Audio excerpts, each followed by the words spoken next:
A liturgia do terceiro domingo di Pasqua si apre com uma belíssima leitura dos Atos dos Apóstolos, onde é relatada a força com que Pedro e os demais apóstolos testemunham a ressurreição de Cristo, mesmo perante as ameaças do sumo sacerdote e do sinédrio. Eles tinham proibido que ensinassem em nome de Jesus, e apesar disto, como disse o sumo sacerdote, enchestes a cidade de Jerusalém com esta doutrina. Pedro, pegando a palavra, afirma: é preciso obedecer a Deus antes que aos homens, e proclama a sua fé na ressurreição de Cristo como testemunha de Cristo ressuscitado. O Deus de nossos pais ressuscitou Jesus, a quem vos matastes pregando numa cruz. É incrível. Pedro, que enquanto Jesus estava vivo o renegou, fugiu, agora tem coragem de enfrentar o inteiro sinédrio e também de ser açoitado por amor de Cristo como testemunhas, como lemos no versículo 32. Disso somos testemunhas nós e o Espírito Santo que Deus concedeu àqueles que lhe obedecem. Não só isso, eles, como termina o trecho, ficaram muito contentes por terem sido considerados dignos de injúrias e sofrimento por causa do nome de Jesus. Como cristãos, somos chamados a sermos testemunhas de Cristo. São Paulo diz na segunda carta a Timóteo, capítulo 2, versículo 8, lembra-te de Jesus Cristo ressuscitado dos mortos.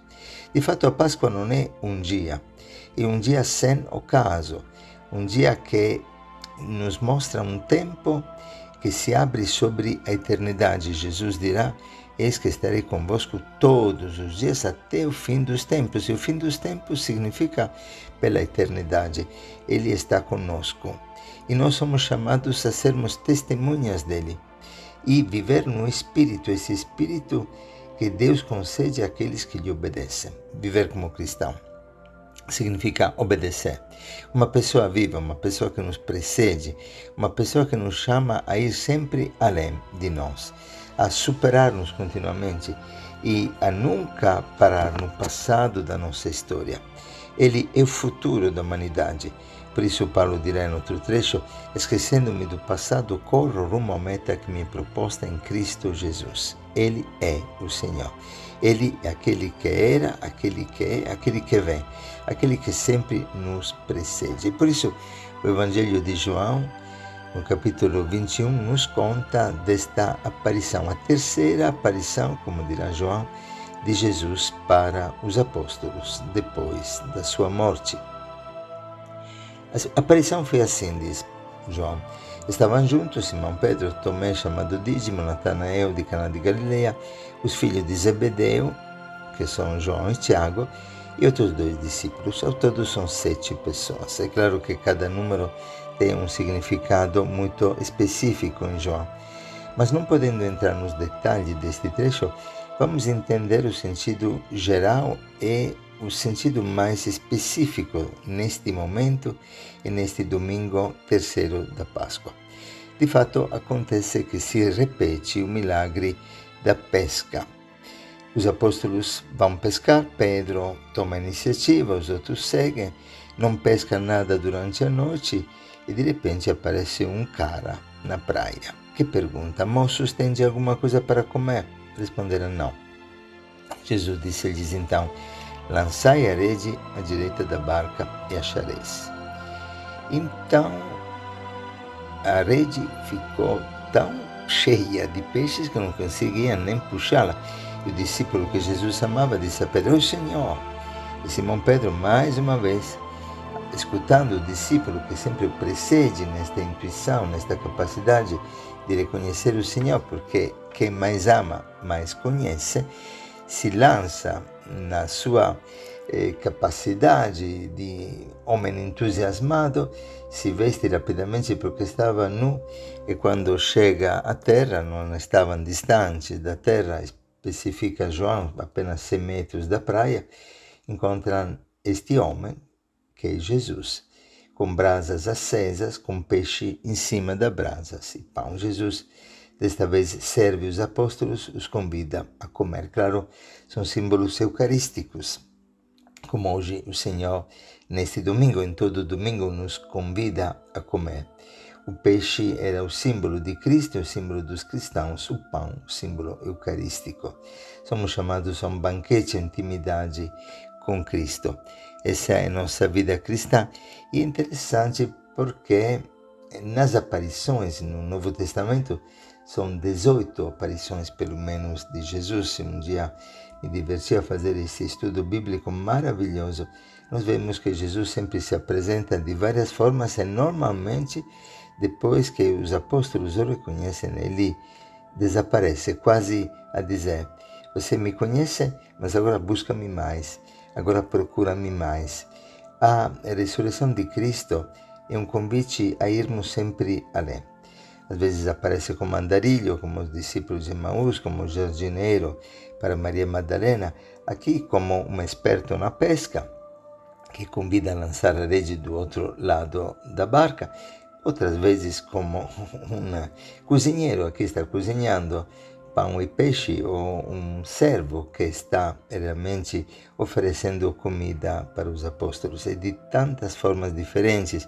Para Paulo aparecerá como uma grande luz que tornará cego. Paulo até relata que numa dessas aparições, numa destas 18 aparições, no primeiro carta aos Coríntios, capítulo 15, versículo 6, diz que de uma só vez apareceu a mais de 500 irmãos. É maravilhoso. O que nos diz esta verdade? Que nós temos que procurar continuamente o Cristo, que ser cristão é ser testemunha, sim, de Cristo ressuscitado, disposto também a sofrer por amor de Cristo, não por acaso. O cristianismo é a religião mais perseguida no mundo, mas, sobretudo, ser cristão significa viver como uma vida de contínua busca do Senhor, um desejo profundo de conhecê-lo, de amá-lo mais, de reconhecê-lo novamente para podê-lo seguir. Não por acaso o trecho termina com um convite a Pedro: segue-me.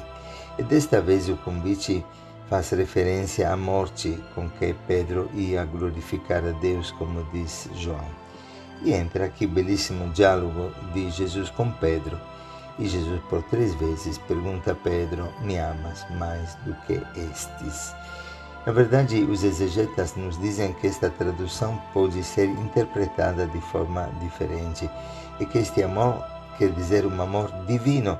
E Pedro percebe que não é capaz, porque lembra da sua traição. 3 vezes ele renegou Jesus e desta vez Jesus, por 3 vezes, não por acaso, pergunta a Pedro se o ama, mas a última vez Jesus pergunta se ele o ama com aquele amor verdadeiro, humano, de irmãos. E Pedro responde desta forma tão humilde, mas também tão bonita: Senhor, tu sabes tudo, tu sabes que te amo, tu sabes a minha fraqueza, tu sabes que fui fraco, mas tu sabes que eu desejo dar a vida para ti. E por isso que no final Jesus dirá: segue-me. No capítulo 13 de João, quando Pedro, empolgado e achando-se melhor do que os outros apóstolos, disse: Senhor, mesmo que todos te abandonem, eu jamais te abandonarei. E por isso Pedro, que fez aquela comparação e depois renegou Cristo, agora escuta o Cristo que vai dizendo: me ama mais do que este, como dizer, você pensava de amar-me mais do que esses, mas eu me contento com o teu amor de hoje.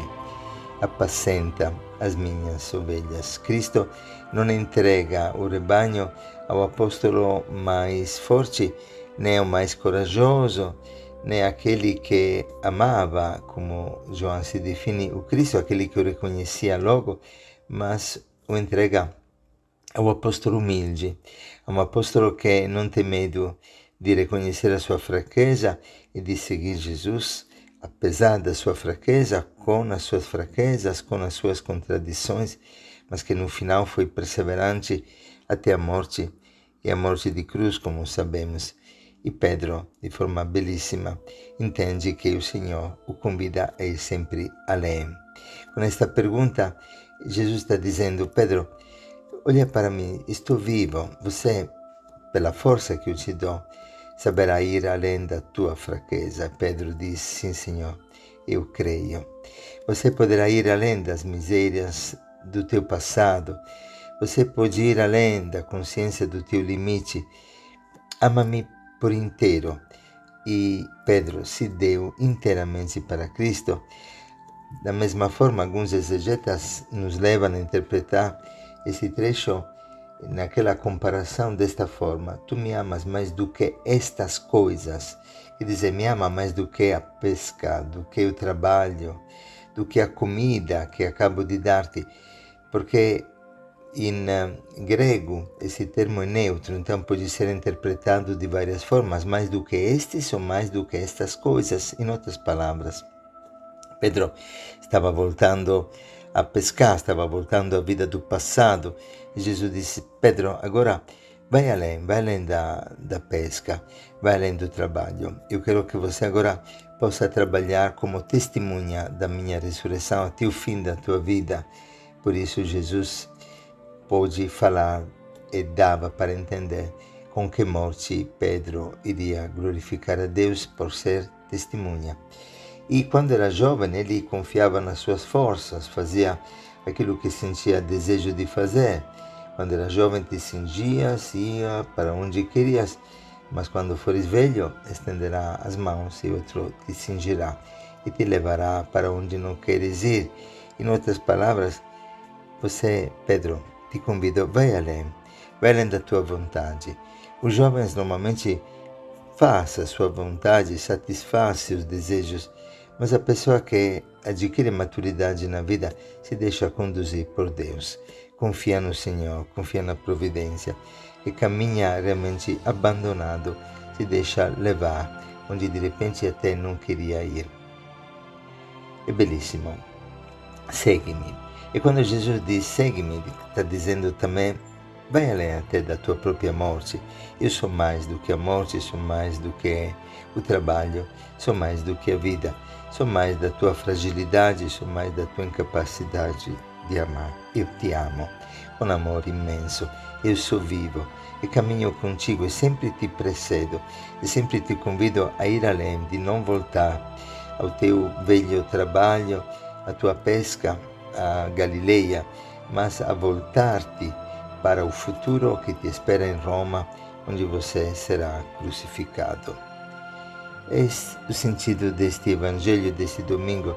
Somos chamados a reviver Jesus, não apenas no martírio de sangue, mas também naquele martírio diário. Por isso que no livro do Apocalipse, que temos como segunda leitura, nós ouvimos falar do Cordeiro imolado. É o Cordeiro imolado digno de receber poder, riqueza, sabedoria, força, honra, glória e louvor. Por quê? Porque nesta imolação nós manifestamos o poder da vida. É participando do sofrimento de Cristo que nós, como diz Paulo, de alguma forma podemos participar também da glória da sua ressurreição. Como dizia Santa Teresinha do Menino Jesus, existe um martírio cruento de sangue, mas existe um martírio diário, um martírio feito de pequenas alfinetadas, aquela capacidade de continuamente dar-se, perder-se, amar. São João diz que quem ama passa da morte para a vida, e posso entender também dessa forma que para amar eu preciso morrer e que morrendo eu encontro uma vida que não passa, eu me torno testemunho da ressurreição de Cristo. Em outras palavras, em tudo amar, acima de tudo amar, além de tudo amar, mesmo nas pequenas coisas, poder irradiar a graça, a alegria da ressurreição de Cristo. Este é o mistério da Páscoa. E é bonito quando você entende que lavando os pratos, cozinhando, servindo os irmãos, como Jesus fez nesta terceira aparição, eu manifesto uma vida que não passa. E tudo aquilo que nós fazemos neste mundo passará.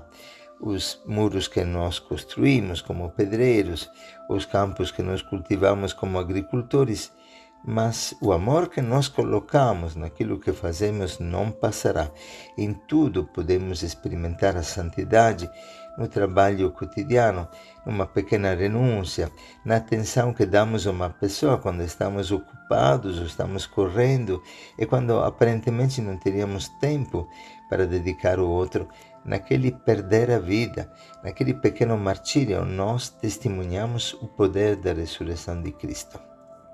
E me lembro sempre de uma jovem que uma vez veio nos visitar em casa, na comunidade, e quando viu missionários, padres, varrendo o chão, lavando os pratos, esta jovem que não acreditava em Deus se converteu. Porque às vezes não é a grande pregação que converte, nem o grande discurso, nem as grandes obras, mas são os pequenos gestos vividos com amor.